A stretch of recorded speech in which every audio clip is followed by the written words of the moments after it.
సహజంగా మనందరికి కూడా గొంగళి పురుగు తెలుసా? ఎట్టుంటుంది అది? అందంగా ఉంటుందా? దాని ఒళ్ళంతా కూడా బొచ్చుగా ఉంటుంది. దాన్ని చూసినప్పుడు మనకి ఎలా ఉంటుందంటే ఒళ్ళంతా కూడా కంపరంగా ఉంటుంది. దాన్ని చూడడానికి మనం ఇష్టపడం.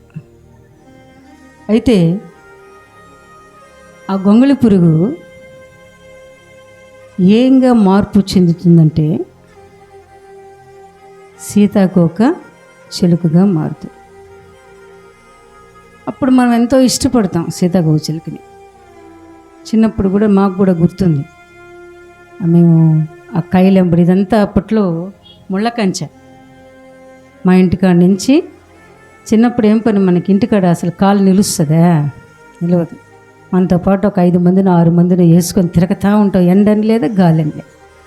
మేము కూడా అంతే. చిన్నప్పుడు మా ఇల్లు అంత దూరం ఉంటే పిల్లలతో చేరి ఇదంతా తిరిగేవాళ్ళం. ఆ సీతాకోక చిలుకలు పట్టుకోవడానికి శత ప్రయత్నాలు చేసేవాళ్ళం. ఎందుకంటే అంత అందంగా ఉంటాయి. ఇంకా జీరంగి తెలుసు కదా మీకు?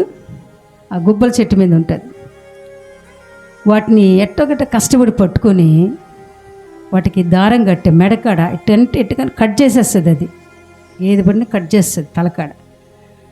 ఆ దారం కట్టేసి ఆ జీరంగా ఎగరేసుకుంటూ పరిగెత్తలేదు.